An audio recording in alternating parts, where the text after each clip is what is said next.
사사기 11장 34절에서 40절입니다. 사사기 11장 34절에서 40절 말씀을 함께 교독하겠습니다. 입다가 미스바에 있는 자기 집에 이를 때에 보라, 그의 딸이 소고를 잡고 춤추며 나와서 영접하니 이는 그의 무남 동료라. 입다가 이를 보고 자기 옷을 찢으며 이르되 어찌할꼬 내 딸이여, 너는 나를 참담하게 하는 자요 너는 나를 괴롭게 하는 자 중에 하나로다. 내가 여호와를 향하여 입을 열었으니 능히 돌이키지 못하리로다 하니, 딸이 그에게 이르되 나의 아버지여, 아버지께서 여호와를 향하여 입을 여셨으니 아버지의 입에서 낸 말씀대로 내게 행하소서. 이는 여호와께서 아버지를 위하여 아버지의 대적 암몬 자손에게 원수를 갚으셨음이니이다 하니라. 또 그의 아버지에게 이르되 이 일만 내게 허락하사 나를 2달만 버려두소서. 내가 내 여자친구들과 산에 가서 나의 처녀로 죽음을 인하여 애곡하겠나이다 하니, 그가 이르되 가라 하고 2달을 기한하고 그를 보내니 그가 그 여자친구들과 가서 산 위에서 처녀로 죽음을 인하여 애곡하고 2달 만에 그의 아버지에게로 돌아온지라. 그는 자기가 소원한 대로 딸에게 행하니 딸이 남자를 알지 못하였더라. 이것이 이스라엘의 같이 읽겠습니다. 이스라엘의 딸들이 해마다 가서 길르앗 사람 입다의 딸을 위하여 날씩 애곡하더라. 아멘. 우리는 계속해서 사사 입다의 이야기를 살펴보고 있습니다. 모압의 압제 속에서 이스라엘을 구원할 사사로 입다가 세워집니다. 입다에게 여호와의 영이 임하게 되면서 하나님께서 반드시 이스라엘에게 승리를 주실 것을 나타내 주십니다. 우리가 흔하게 겪는 일인데 우리에게 가장 큰 우리가 가장 큰 은혜를 받을 때 또 우리에게 가장 큰 시험과 유혹이 찾아올 때가 있습니다. 예배나 수련회를 통해서 정말 큰 은혜를 받고 나면 반드시 그의 비슷한 수준으로 우리에게 큰 시험거리가 찾아옵니다. 마치 그러한 일을 겪는 듯하게, 그러한 일을 말하는 듯이 여호와의 영이 입다에게 임한 그때에 그 순간 입다는 이상한 서원을 하게 됩니다. 전쟁에서 승리한 후에 내 집 문에서 먼저 나를 맞으러 오는 그 사람을 하나님께 바치겠다, 그 사람이 누구든지 번제물로 드리겠다라는 이상한 서원을 하게 됩니다. 이후 입다는 암몬과의 전쟁에서 매우 큰 승리를 하게 되고 다시 집으로 돌아오게 됩니다. 성경이 암몬과의 전쟁을 말하면서 동시에 그 전쟁에 관한 세세한 이야기를 하지 않고 있는데, 그 이유는 이 이야기의 핵심이 이스라엘과 암몬 사이의 갈등과 문제가 아니기 때문입니다. 이스라엘의 배신에 따르는 하나님의 징계, 그리고 이스라엘의 회개, 그리고 사사를 세우시는 하나님의 이야기이기 때문에 암몬과의 전쟁에 대해서는 그렇게 세세하게 진술을 하고 있지는 않습니다. 오늘 우리가 살펴보고 있는 이 사사 입다의 이야기는 하나님이 주도하시는 이야기처럼 느껴지지는 않습니다. 하나님이 이스라엘의 악행으로 인해서 블레셋과 암몬 사람들을 통해서 이스라엘에게 진노하십니다. 그 가운데서 이스라엘이 여호와께 부르짖지만 하나님은 그저 바라만 보셨을 뿐입니다. 적극적으로 이스라엘에게 또 개입하지 않으시고 또 이스라엘에게 어떠한 사람을 세워라 이렇게 명령하지 않으십니다. 이스라엘은 자신들이 당하는 그 고통 속에서 암몬을 대적하기 위해 입다를 자신들의 지휘관으로 세웁니다. 그때 하나님은 그 입다에게 자신의 영을 통하여서 승리를 허락하셨을 뿐, 구체적으로 입다에게 어떠한 순종을 요구하시거나 하나님의 뜻이 무엇인지 정확하게 말씀해 주고 있지는 않습니다. 입다는 자신에게 여호와의 영이 임할 때, 그리고 승리가 보장될 때 이상한 서원을 하게 되는데 그 서원은 사실 하나님과는 아무런 상관이 없는 서원입니다. 왜냐하면 하나님은 사람을 희생제사로 드리는 것을 받지 않으시는 분이시기 때문이죠. 하나님께서는 하나님이 명령한 어떠한 제사에도 사람을 바치는 것에 대한 제사를 말해주고 있지 않습니다.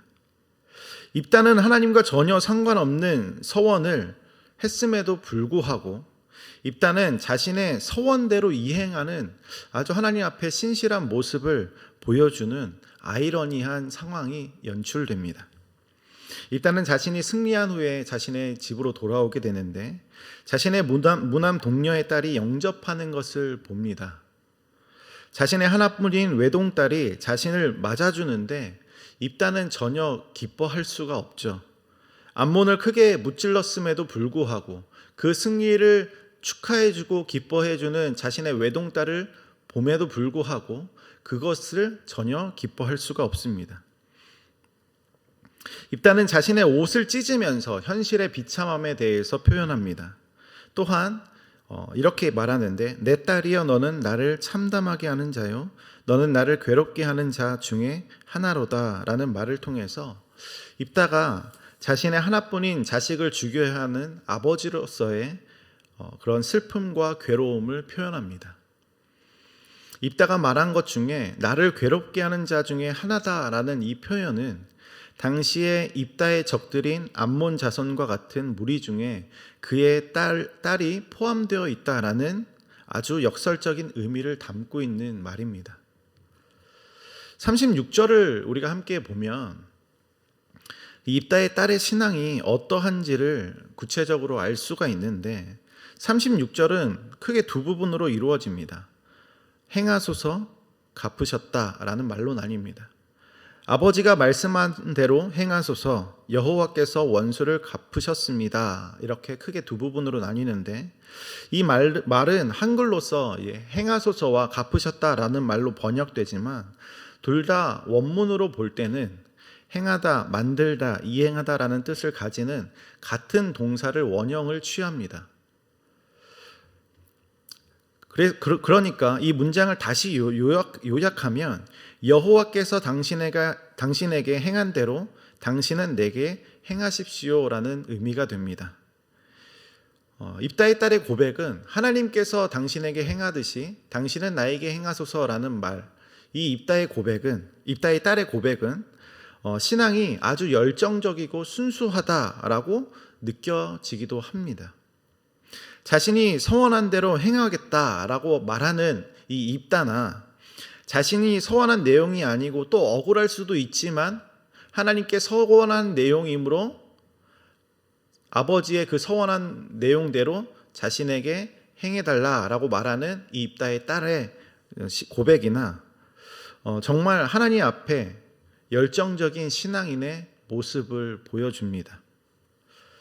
그런데 이들이 아주 신앙에 대해서 열정적인 모습을 보여주지만 그들의 신앙의 방향이 잘못되었습니다. 입다는 하나님이 원하시지도 않는 사람의 제사를 드리겠다라고 서원했고 입다의 딸은 하나님의 뜻이 아닌 서원을 지키겠다는 맹목적인 신앙의 모습을 보여줍니다.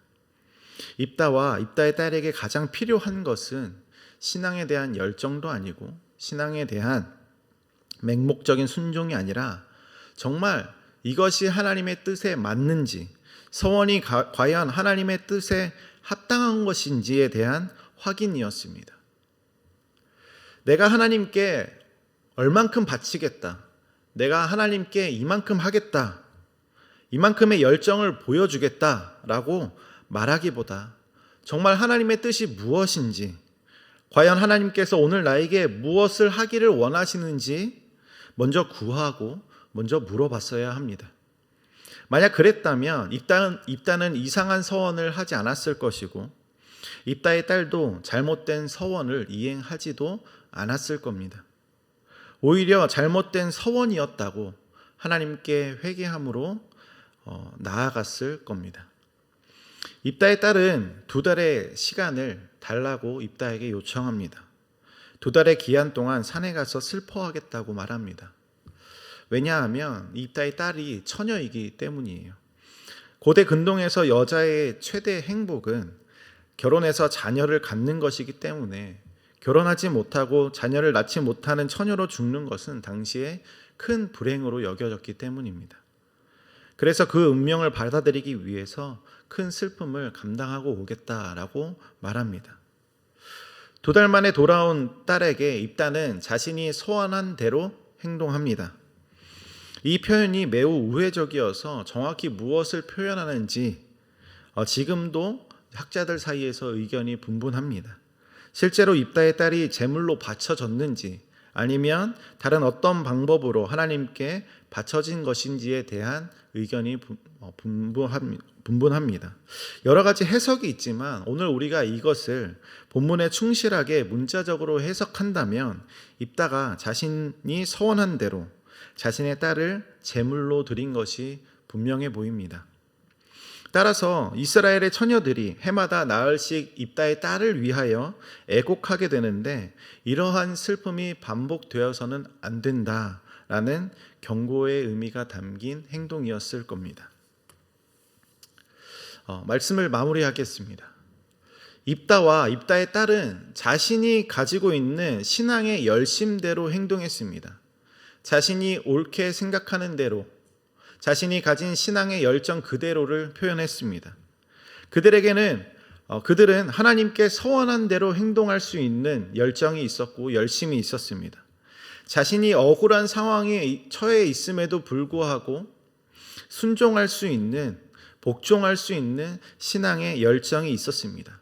그런데 그 신앙의 방향이 매우 잘못된 것은 하나님의 뜻이 그 가운데 있지 않기 때문입니다. 오늘 우리에게 신앙의 열정이 있고 신앙의 열심이 있을 수 있습니다. 그러나 그 신앙의 열정과 열심을 쏟는 그 그릇이 잘못되었다면 우리는 잘못된 신앙의 길을 걸어갈 수도 있습니다. 우리의 신앙의 나침반을 잘 세우길 원합니다. 하나님의 뜻이 무엇인지 올바르게 분별할 수 있는 우리가 되길 원합니다. 우리의 신앙의 열심과 열정을 온전한 하나님의 뜻에 담아 가득 채워나갈 수 있는 저와 여러분들 되길 원합니다. 그러기 위해서 오늘 우리가 기도하는 이 시간, 기도의 자리로 나아가는 이 자리가 정말 하나님의 뜻을 구하는 자리여야 합니다. 우리가 이 새벽에 나오는 열정과 열심을 가지면서까지 우리가 바라는 것은 우리의 열정과 열심이 하나님께 비춰지는 것은 아니지 않습니까? 바로 하나님의 온전한 뜻이 무엇인지, 그리고 오늘 나를 향해 말씀하시는 그 하나님의 말씀이 무엇인지 알기 위해 우리가 이 자리 가운데 나아가는 것 아니겠습니까? 지금 이 시간 우리가 하나님의 온전하고 기쁘신 뜻이 무엇인지 구하는 시간이 되길 원합니다. 마지막으로 로마서 12장 1절 2절은 이렇게 말합니다.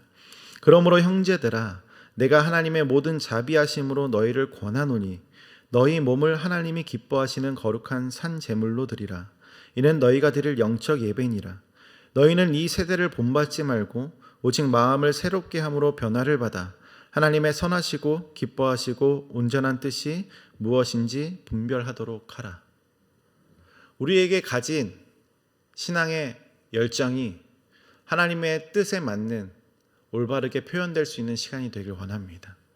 우리가 우리의 삶을 거룩한 산 제물로 하나님께 온전히 바쳐지기 위해서 정말로 하나님께서 구하시는 제사가 무엇인지, 하나님께서 나의 인생을 통해서 이루고자 하는 것이 무엇인지 기도하고 간구하며 나아갈 때에 하나님께서 우리에게 응답해 주시는 그러한 시간이, 그러한 은혜로 가득 채워지는 시간이 되길 간절히 원합니다. 함께 기도하겠습니다. 하나님, 때로는 우리가 하나님의 뜻과는 맞지 않고 하나님의 올바른 길이 무엇인지 파악하지도 않은 채 우리가 그저 우리의 열심대로 우리가 보기에 좋은 대로 행동하는 우리의 모습을 바라볼 때가 있습니다.